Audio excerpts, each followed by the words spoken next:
Good afternoon and welcome to the Public Works Committee for Wednesday, November 6th. We'll call the meeting to order. Are there any declarations of conflict of interest? Not seeing any. I need someone to move an approval of our agenda. Moved by His Worship, seconded by Councillor McAleer. Just under the agenda, Madam Chair. Want to just add under new business? Okay, just wait till can we wait till we get to new business? No, I'm just going to just say that I want to add something under new business, so when we come to it, I'll add it then. You can add it at that point, yeah. Thank you. Adoption of our minutes from October 3rd. Can I have someone move that? Moved by His Worship, seconded by Councillor McAleer. Is there any business arising from those minutes? Just Use your button. Turn the mic on. I don't know. Yeah, I don't know if it's clerical. It's no big deal. I'm in there as regrets. I was there because I stood in for you, right? Anyway, We can get that fixed up. Thank no you. biggie. Oh, it's biggie. Thank you. So that's it. We'll move into our reports and our discussions. The first one is traffic signage and posts. And Scott, we'll turn that over to you.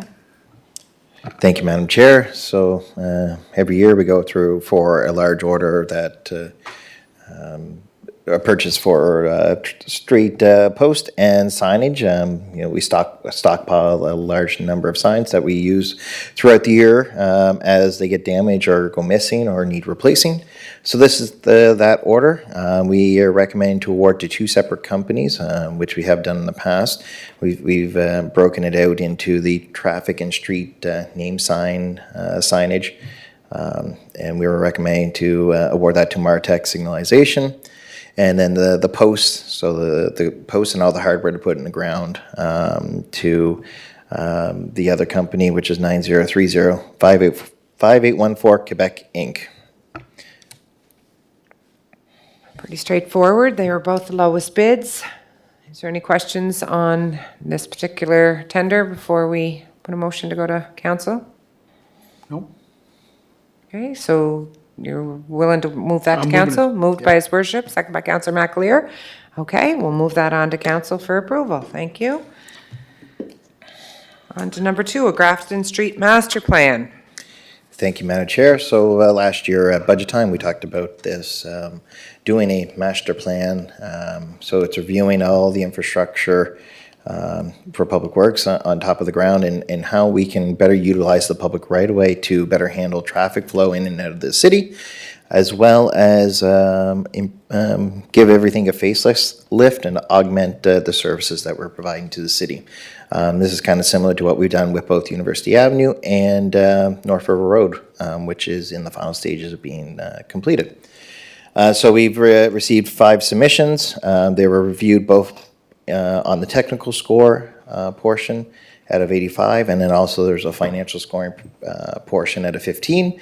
And based on the combined score, we are recommending to award to WSP Canada Inc. For this work. Thank you. Again, lowest score. Are there any questions regarding this recommendation from staff from either Councillor McAleer, Your Worship? John? No, just, and again, just little thing, on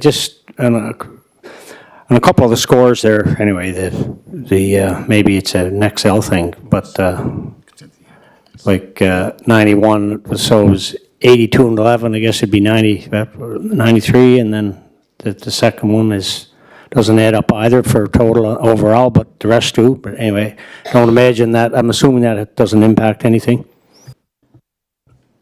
No, good question, and I did not notice that you are correct. Yeah, there isn't calculation error, so we'll correct those for the report going forward to council. But no, at the end of the day, when we reviewed it, it was WSP that did come out ahead with 94.5, and so it is. So that doesn't change the recommendation, but we will update the chart here. Good to have it right. Thank you. So do I have someone willing to push this on to council? Moved by His Worship, second by Councillor McAleer. Okay. Third thing, guessing this is for the 2 dump bodies and one slide-in dump box. Scott, is that the third report? Yes, Madam Chair, thank you. So this is, again, when we purchase some of our specialized vehicles, they don't come complete from the factory or the manufacturer that we purchase the actual truck from. In particular, when we buy your larger trucks. And typically you want a heavier duty body than what you get from the manufacturer. And that's what it is in this case for these 3 trucks that we are looking to outfit with 2 dump bodies and 1 slide-in dump box. So again, based on the recommendation and after talking with the Chief Financial Officer of the city, the recommendation was to bring it forward to committee to procure these through the Canoe process and award to, Action Truck and Accessories in the amount of $51,293.79 plus all applicable taxes. So could I ask a question, Madam Chair? Through the chair, Chief Engineer. Did you go through Canoe, Scott? Or did you just go direct through local suppliers? So how it works, again, through the program, they select the winner for these types of, the supply of this type of equipment. And then we get a quote from the local supplier, so the local place here, with the discounts and all the cost savings that form part of that RFP at the beginning, or RFP through the Canoe process is, I guess, the easiest way to explain it. So yes, everything goes through the local shop here on North River Road at the end of the day. But like their corporate was the one that applied or submitted an RFP through the Canoe procurement program to make them successful. So just So to answer the question, yes, it went through the Canoe procurement Yes. process. It's on Yes. page 37. Yeah. So it's referred to as Rural Municipalities of Alberta. That's the organization that started this whole Canoe procurement portal. So again, just to clarify, they put together the tender, correct?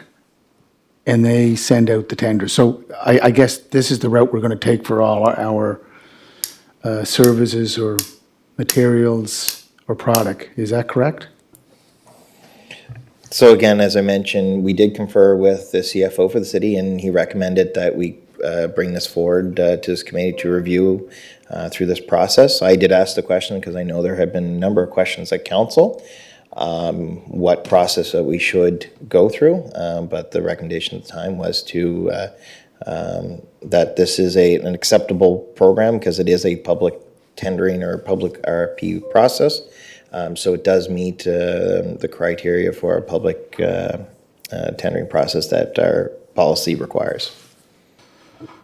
Just last question, Madam Chair. So I gather that our Chief Financial Officer is recommending that we continue to go with Canoe, which means who would be setting up those tenders in the past? That'd be interdepartmental? So if it was if you're asking who creates if we were to tender it directly, it would be the respective department that would create that tender document and post it publicly through finance. So that's how it's typically, that's how if we were tendering in the past, we would have done our tendering separately for these items. Yeah, I think what I'll do is I'll leave that for finance. I'll bring it up at a later date. Thank you, Madam Chair. Yeah, I think we definitely need to get some clarification on the processes for sure. There is still the need for these 2 dump trucks and 1 slide in a dump box, so I need someone to move based on that. His Worship, you're going to move that. Councillor McAleer will second that, the resolution on the floor to move this to council for approval for the 2 dump bodies and 1 slide dump box. Councillor Tweel, you have a question? Yeah, I do have a question. So, money's in the budget, right?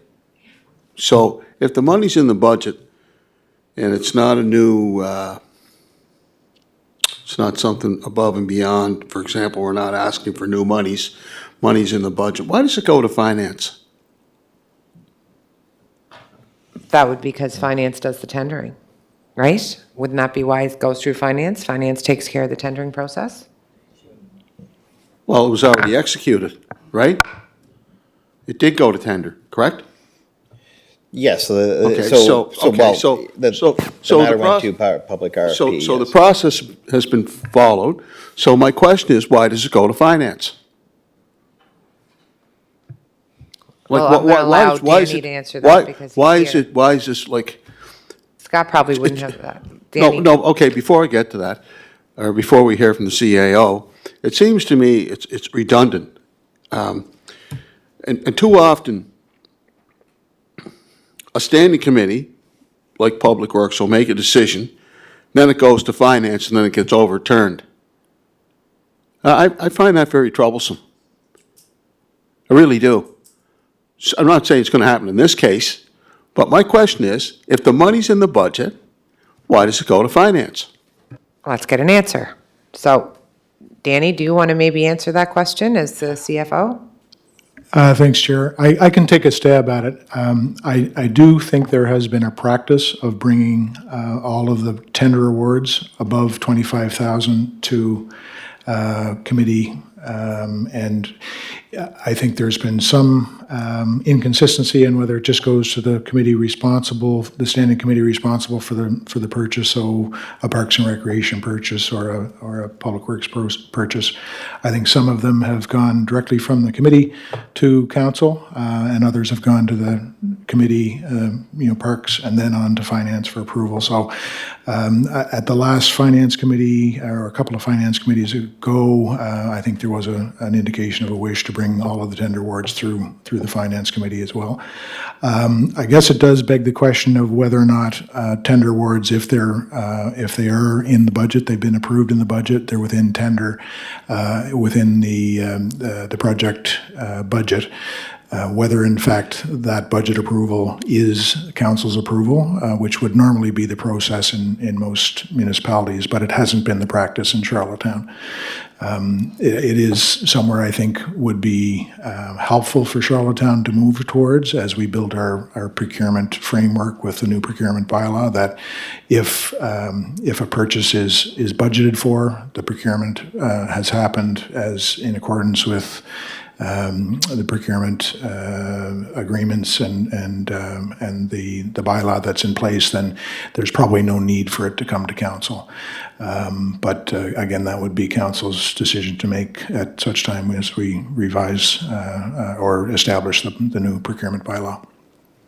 I did just want to, I was listening online in my office, and I just wanted to respond to His Worship's question, if that's okay, Chair. There's no intention that we would use Canoe exclusively in any way, shape, or form for our purchases moving forward. It's really only where we're looking for specialized equipment that is available through the Canoe procurement that wouldn't otherwise be available readily on PEI, for example. And there's preferential pricing that we can take advantage of.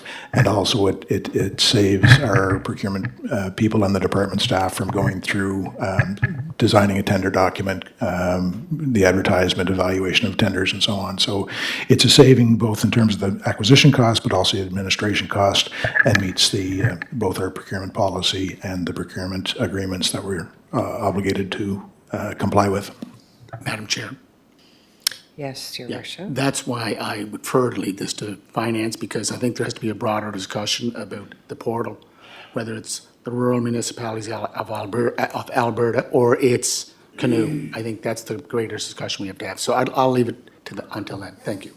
And just in response to that, this is a program that originated in the western provinces, but it's since been adopted across Canada by the provincial federations, including the Federation of PEI Municipalities, Nova Scotia, New Brunswick, and Newfoundland, I believe. So, and a number of other municipalities in the Atlantic region are using the service and find it quite beneficial. It's a financial matter. Thank you. Okay, so dump bodies and dump box tender. Counselor Twill, Yeah, is it about the tender? yeah, it is. Okay. Yeah. So, Mr. Jenkins, I wish you'd stay, since you took a crack at it the first time around. I want you to be decisive in the question that I've asked. and that is, this committee approves it, then it goes to the Finance Committee, and then it gets overturned.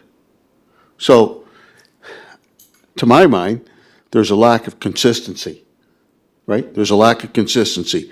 If, in fact, the tender that the manager explained is, we're not following proper procedure, we're not following proper process, if that's the case, it wouldn't have got to this stage, correct? Through the chair to Councillor Twill, the committee doesn't have the authority to overturn a tender. Council is the only one that has the authority to approve the tender award of the contract. So the committee doesn't have that authority. They do have the authority to defer bringing it forward to council, and I think that's maybe where we get caught up all this time. Or recommend something totally different. Yeah, they couldn't make a recommendation That's against what it, but they- ultimately that's right. council So- would have that authority. So it could start at this committee to approve it, goes to finance. Finance says, no, we're not approving it. And the approval or the recommendation comes from finance, it doesn't come from Public Works. I think there's a flaw in the process. I really do. Certainly something that we should have both committee 'Cause information that's for happened council to before. be able to look at. That And, that you know, makes not sense. just with this council, but previous councils. And like, if we follow due process, right, it wouldn't have got to this stage unless it was followed. Then it goes to finance, and then it gets overturned, and they come in with their own recommendation. Then it's a moot point even discussing it at this committee. Madam Chair, I move the resolution.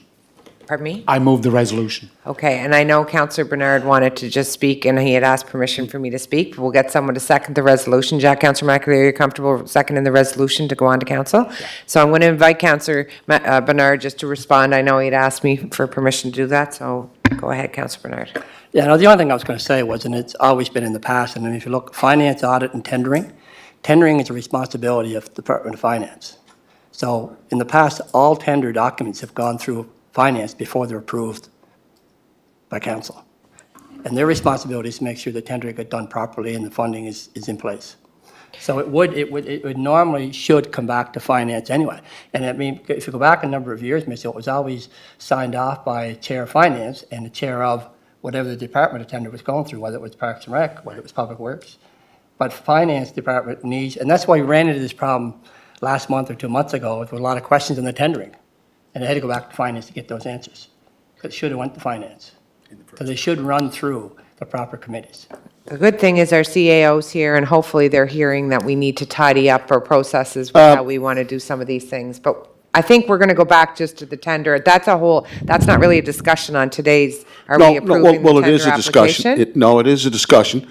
I just want to come back to Councillor Bernard's point. I understand, you know, about the mandate of the Finance Committee, but if the proper procedure and process was followed, does the Finance Committee say, you know what?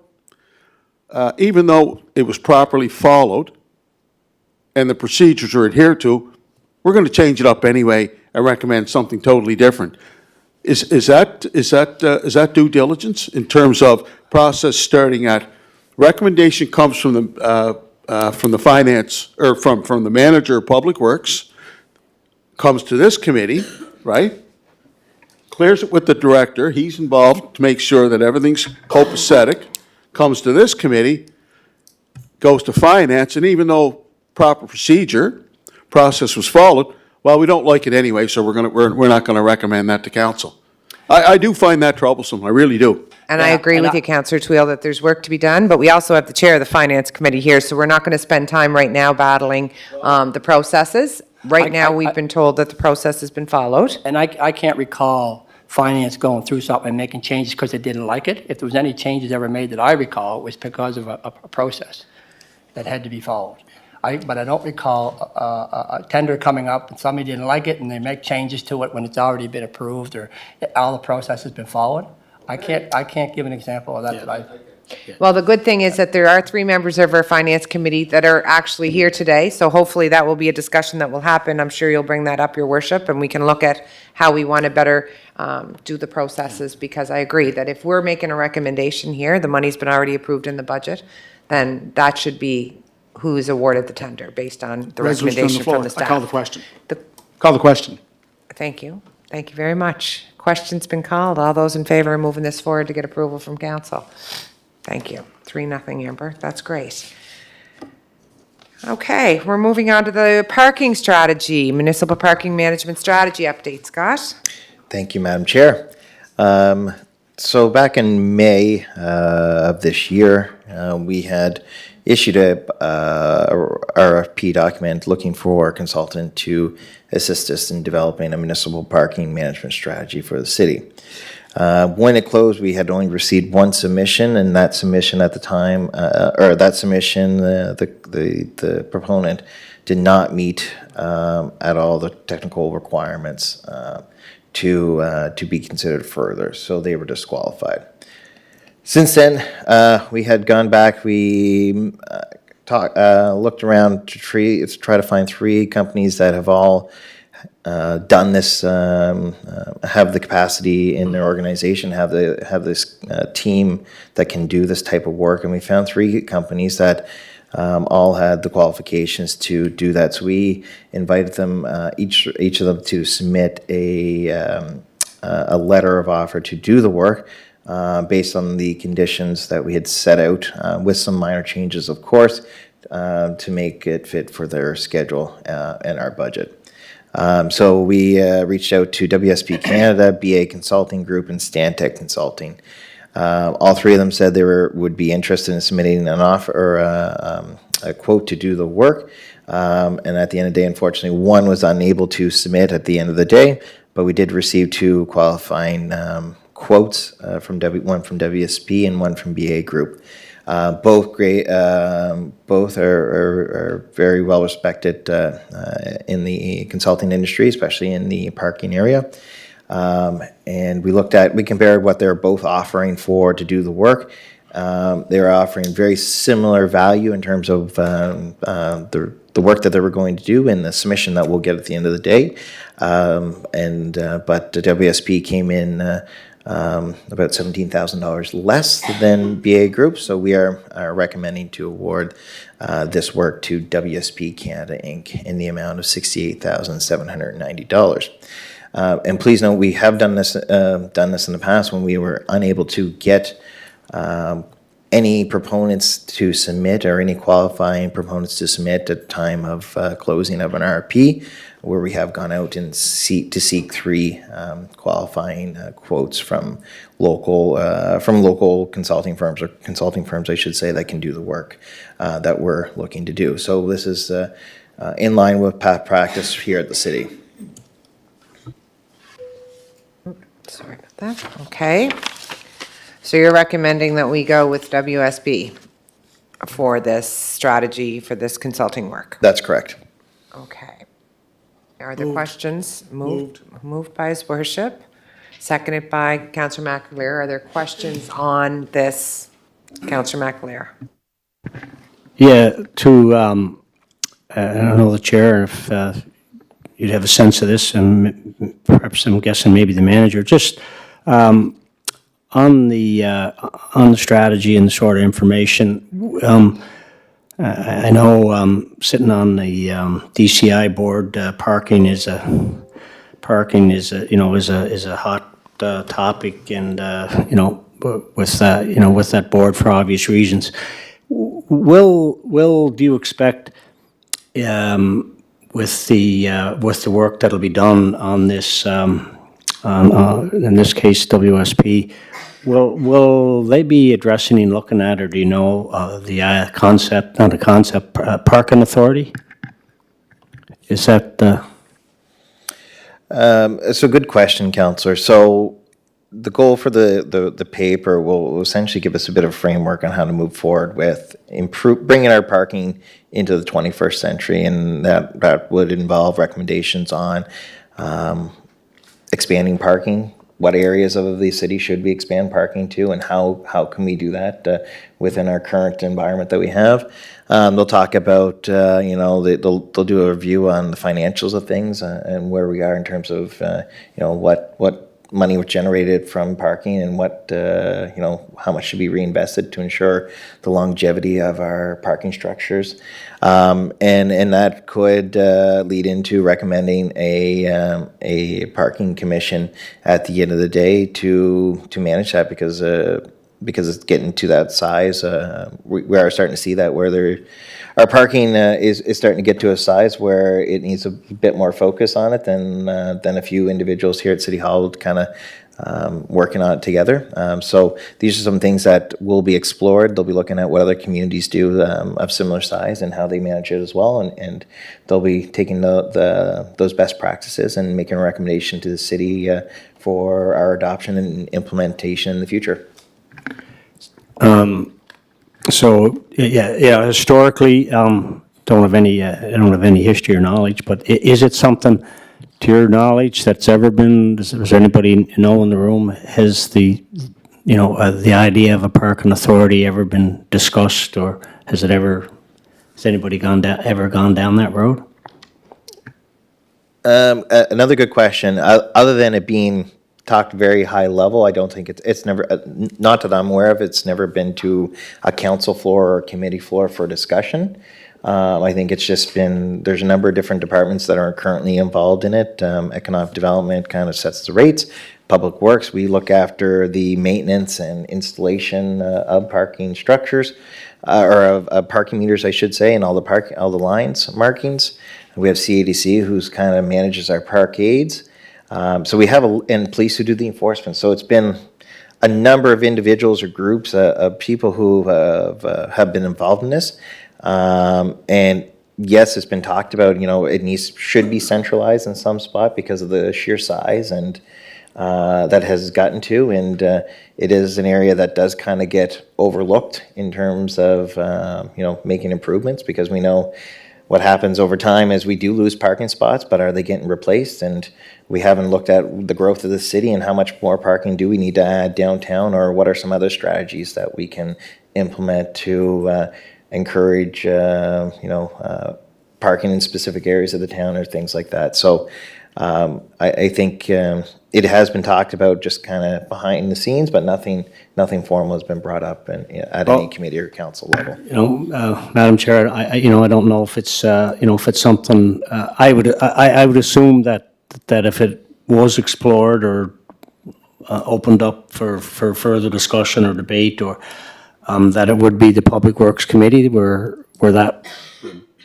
I think they have to fine tune where that's going to land, because like you just heard, there's so many committees involved that I'm not sure if it would be a Public Works ownership, or if that would be more economic development, depending on what this study projects. I guess they're going to have to figure it out from there. Yeah, thank you.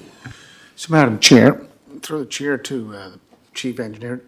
So if you look at the revenue for the city, parkade fees, 400,000.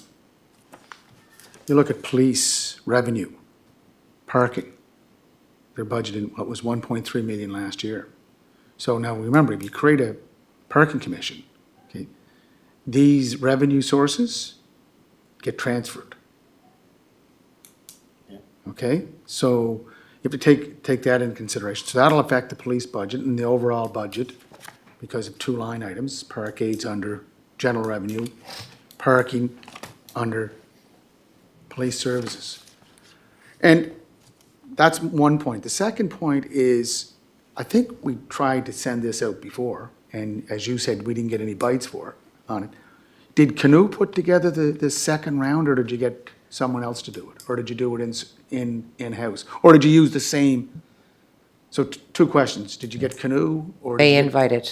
Or did you use the same tender as you used the last time? So we invited, we sought out 3 consultants that we knew, or we found that had a lot of experience in this area. Invited all 3 of them to submit a letter of offer based on the original scope with some minor adjustments in terms of, we originally said our max budget was this, and we were looking for, all these different categories.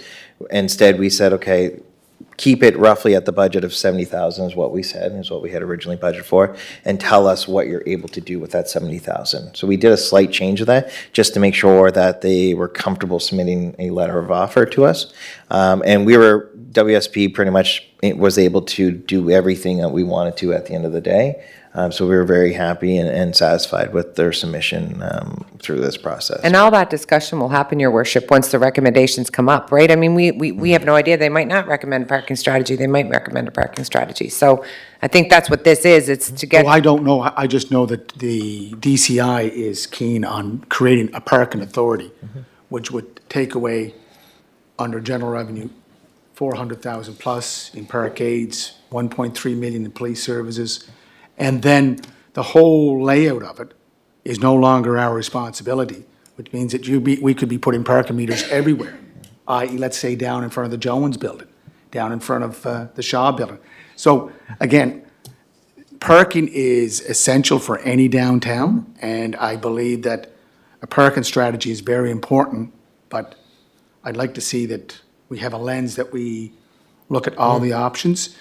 And I take it that DCI will not be sharing this cost. It'll be just our total cost, correct? As of right now, we have the full budget in our budget to cover it. Sure.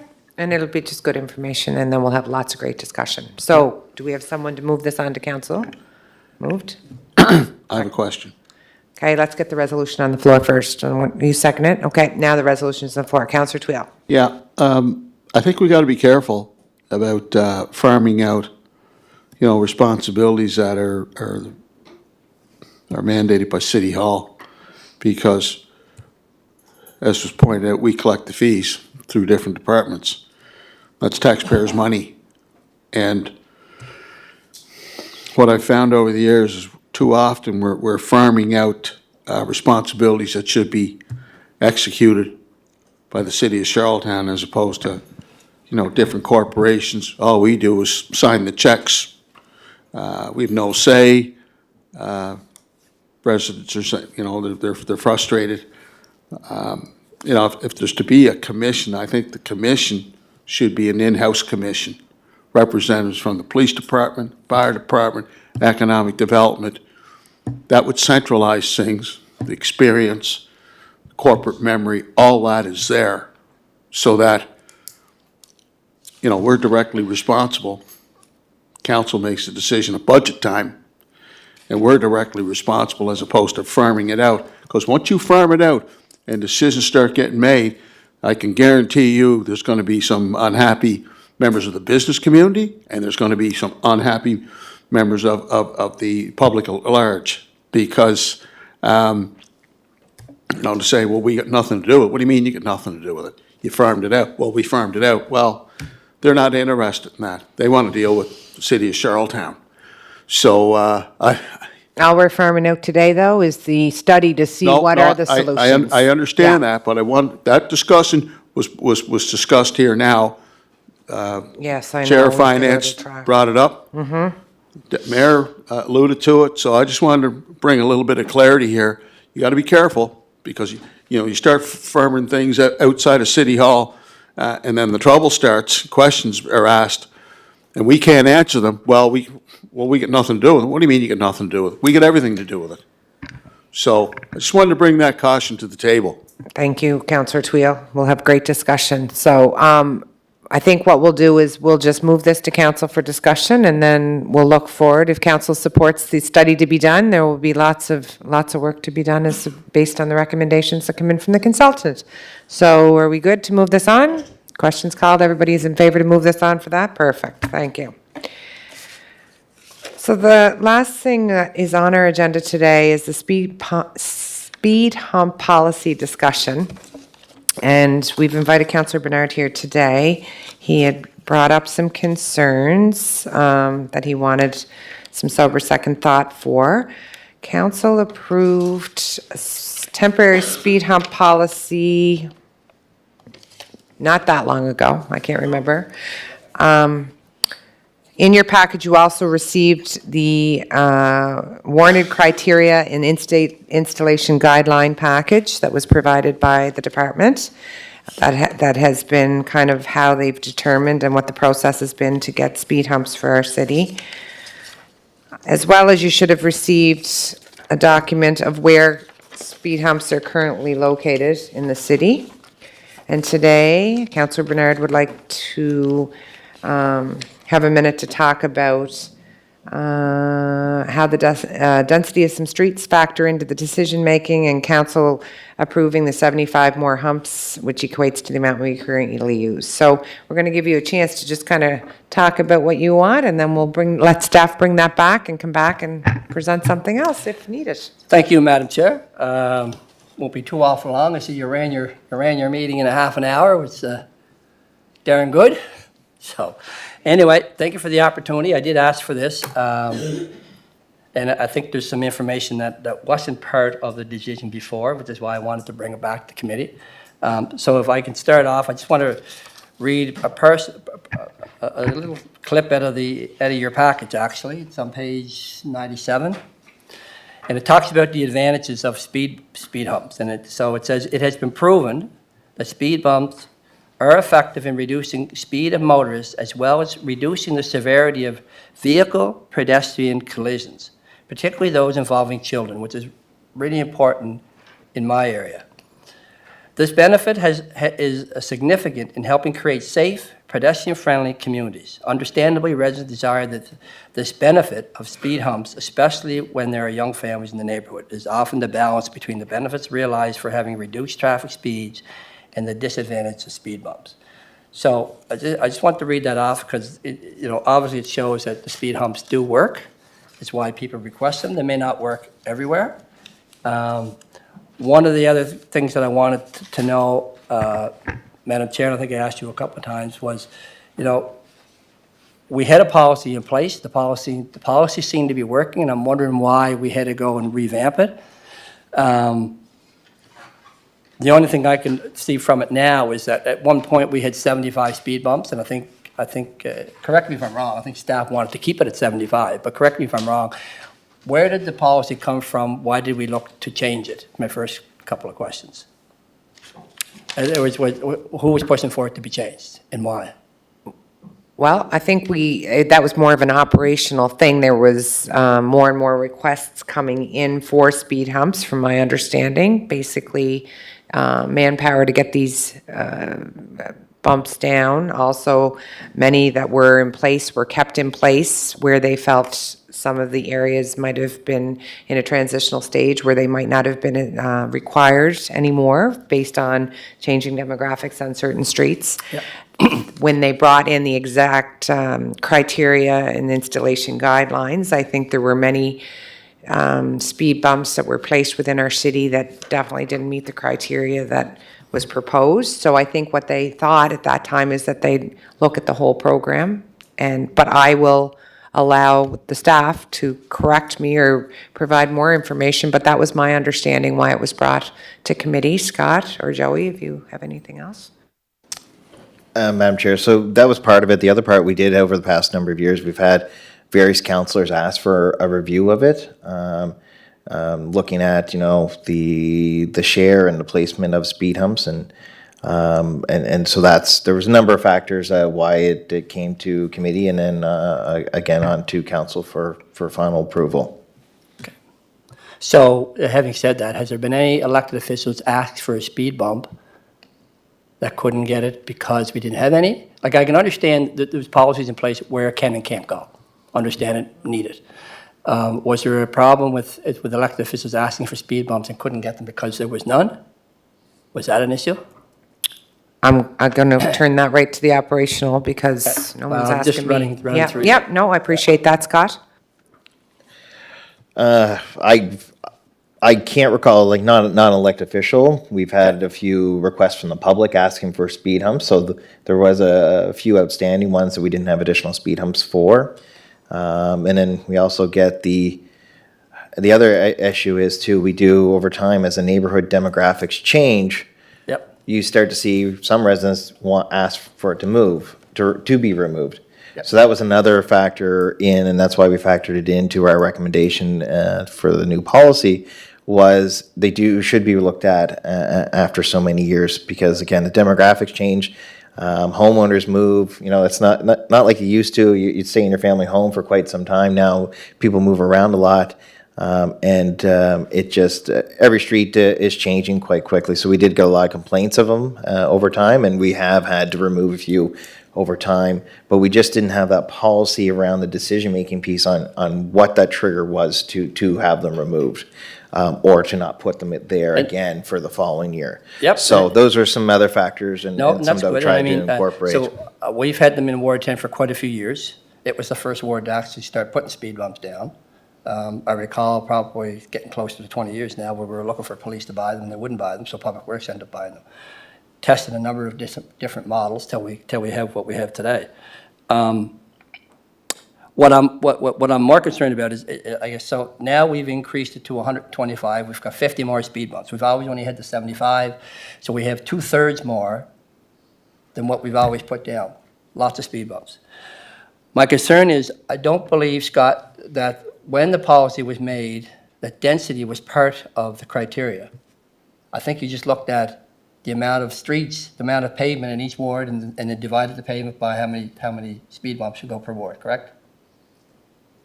Yeah, that's correct. So it was to do with the number of residential streets per ward, because how we install them is based on, they typically only go on a residential street.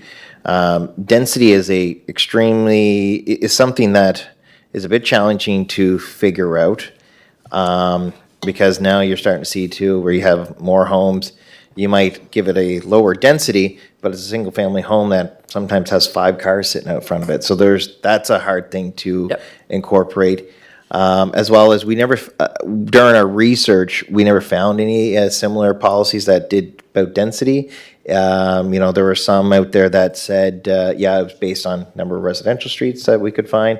The others, like Ottawa, for instance, it is solely up to the elected officials in Ottawa. They get $6,000 a year, which I think only equates to like 6 or 7 speed humps, and that's how they do theirs. So we just didn't find any examples of how to do a density matter, and you that know makes what? it challenging. Yeah. I'm going to make it clear, and I'm not here to be critical.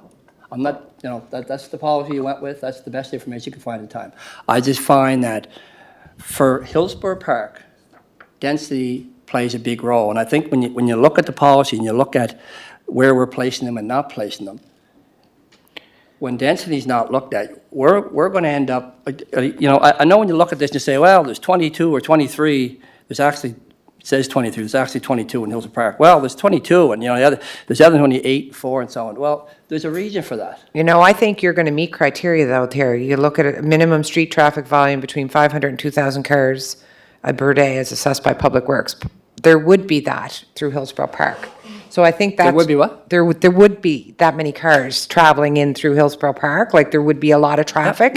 Which no. I think would give you kind of in my understanding, based on how I would read that, Hillsborough Park would be, you would probably qualify for more of those speed humps based on the fact of that information alone. There would be the process where they'd monitor, they'd assess to the traffic counts and all of that stuff to justify it.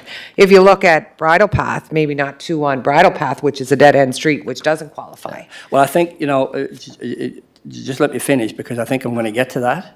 And that's my concern when you look at this and say, and I mean, these decisions were probably made, before they knew we were going to order another 50 speed humps. My concern is that if you start looking and saying, if you went by the policy, let's say, okay, it's going to be 9 for Ward 10. There's 22 there now, but it's going to be 9. So we're going to pull out 14. So I'd like to know where you're going to pull them out. So you mentioned Bridle Path, so we can get down the list. Like, you can look at Andrews Court, and we can bring it up on Google Maps, because the speed bumps are still there. So you find Andrews Court's not just a short street. It's a long street. It's a total block around it with 2 blind turns and a third. So is there 3 on Andrews Court? Yes, there is. Is there a lot of density in Andrews Court? Yes, there is. The whole inside block is duplexes, apartment buildings. And then you got to park there. So you're going to start pulling them out, and then you start looking around Charlottetown, you see other speed bumps. Not to be critical, one of them would be East Rowley Road. Okay, so the East Rowley Road, they got speed bumps, no houses on one side of the road. Nice, big, large lots. Hillsborough Park, they're all tiny lots. And then the streets are all density on one side. So West Ridge Crescent, another total block street. 3 speed bumps on it, but it's a total block. You start pulling them out, then you run the risk of what I read earlier about the pedestrian vehicle safety. It's why they were asked for. So then that's why you see you can get down the street now. When you talk about bridle path, where bridle path begins until you go up just into the woods where Jonathan Cody lives, just that section, 27 kids under the age of 12 now. And That's I don't why they asked disagree. for I it. asked the question, and they would say a dead-end street. Usually people that are driving on the dead-end street are people that are living there or visiting there. So the probability, if you're looking at speed, and that would be something that could be, for me, if that's the criteria we're going with, and I would have one. Alena Court is a dead-end street. I asked Scott that before coming in here. But there's where density, with no sidewalks and safety, and people having to walk up and use the bus and stuff, they use that Well, I as a think traffic their measure. concern on bridle path was so many kids in that area that there's woods and trees and so on. So they're coming out of driveways and everything. So that was a concern. But I also agree with after 4 years, or whatever that term is, you reevaluate. Because in Hillsborough Park, there's been speed bumps that have been asked to move. You know what? The demographics changed, the kids grew up, so we moved to another area where they're younger. But I know you can get down this list, and that's why I could say it will cause issues with the community, because the streets, when you look at the streets and pavement, there's not a street in Hillsborough Park or Ward 10 that has a street with no houses on one side. You go up McCrae Drive, you get towards by Horseshoe Hills, I think it's called, or Horseshoe Not anymore. Boulevard. They're filling all up in there Yeah, now. But on the left-hand side of McCrae Drive, there's nothing. No houses. There's still some homes on the left-hand side of McCrae Not Drive. once you get by Horseshoe Boulevard. Yeah, there is, right up now, and there's the whole new On development. the at left-hand top. side going Yeah. up? Yeah, it's all developed. Yep. What's that? There's a development going up there. But We're not, I know we could battle this. It's gonna, I think Anyway, Scott would like to anyway. try Can I this just- for a can I just year. Point- the Can I point just wanna make a point of order? Okay, yeah. What Point of happens order. is- Point of order, just one moment, Let me yeah. finish one No, more thing. just, point of order, the reason I'm asking for the point of order, this is a policy. We're drilling down into the mechanics of it. So we understand your concerns, Councillor Bernard, but we have to look at why we're here. It's a policy. We made a decision to go forward. Now, can we amend that policy? Yes. 100%. One of the solutions that was discussed was to buy 50 more speed humps, which we did, Yep. right? Yep. So if those 50 were purchased, you get 125. That's not enough, then you buy more. Because if the ask is there, put them out. If councillors feel that this is what's making, if councillors can make an assessment that this is what is being asked and what they think will help safety in their neighborhood, do it. And for me, it's not that I need more. You I'm don't not wanna asking for lose. more. Yeah, I Because, know. mean, they've been down or they've been moved. It's just the fact that to pull out 14 of them is going to cause World War III. And it's a safety. I'm scared for the kids, because the other thing, when I talk about density, you talk about a lot of cars parked beside the road, the community center, right up through the community. So when Hillsborough Park was designed, it was designed as a locked-in community. So if you look at the back of the community center, it has a pathway that runs right through the community, crosses all those streets. And that's where these speed bumps are also located, because the kids are shooting out Yeah. on the pathway going both ways, coming or going to the community center. So for me, what I'm asking is an amendment to either the start date or an amendment to, you can only have so many per ward, because my ward is a little bit different. And you go through the streets, you'll see that it's very high in density. So if you're going to pull them out, you're going to pull them out in high-density areas. That's what you're going to end up doing. Okay. So, And I mean, know- Hertz Road, that's a good example. Hertz Road, Hen 1, doesn't need any more. Kids are growing up, they're old enough now to know. So, I mean, Hertz Road come out this year, and it has no need to go back. So, but anyway, I just. Well, staff's hearing this. I guess you guys you've heard the concerns and the justifications, and Councillor McLear? Thank you, Chair. And you know, it's just a comment. I've don't have a lot of experience with the public works domain, but personally, going forward, I just think, as the mayor's talked about a policy, I think, you go with your policy, that's where you kind of hang your hat, and if your policy can't deal with it or is not dealing with it appropriately, you get your policy to a point where it does. And, ideally, I'd like to see this thing personally, that it's an operational thing, your policy, and yes, you may have to get involved or lobby, or you may get a call from a constituent, but I mean, you have your policy, and that's what you go with, and obviously there's maybe a bit of a reset here, and how you transition where we are to the new policy, I guess, is the devil. So I guess at the end of the day, all I'm looking for, and the reason I came here, was to kind of have a second sober thought about the way the community is developed, and to not have the speed bumps pulled out. Yeah. If other people want them, fill your boots. Yeah, so again, Mr. Chair, Madam Chair, he's talking about the policy, so we can that's what he's asking, amend the policies to where anything that was in prior to this date stays there. And if we need to buy more, buy more. That's all we, but Well, Scott, staff will bring that back. could I ask Scott, Madam Chair, through to Scott, so on the assessment of these speed humps, who's qualified in the department? Is that you doing it, or do you have someone that has a background in determining speeds, like do you do traffic counts? Traffic counts followed up with medium speed limits or speed within that area? Who does that for us? Your worship, so we do it in-house. We have a traffic engineer, and between, he will review the data. So we go out, and anytime we get a request, we deploy our traffic counters. So we have, I want to say half a dozen traffic counters that do what we call a mid-block count. So they will go up halfway down the street somewhere, and we count traffic for a week to understand speeds, volume of traffic, and the direction that traffic is going. And then we take that data and review it to determine, what are the speeds that we're seeing on the street to ensure that there is an issue. Because sometimes people may think there's an issue, and it's actually not because of speeds. It might be something else that we can correct. Yeah. So with that raw data, we can look at a lot. We can determine a lot of things from that. Then once we decide where to put one, we place it, and we'll do some before and after speeds studies on it to evaluate, is it effective? But the other thing we also have to look at is, okay, it might be effective there, and we're seeing a drop in traffic. Where's that traffic going? So then we got to look at the neighboring streets. So this is kind of like, I always, when you put a dam in a river, right? When you hold back water, well, water's going to go somewhere else. So it is something that we want to be strategic about, so that we're not causing issues to other streets. And that's always a challenge when you try to implement these types of safety devices. Not saying they need to go out. They are a great tool in our toolbox, and they do have a place and time.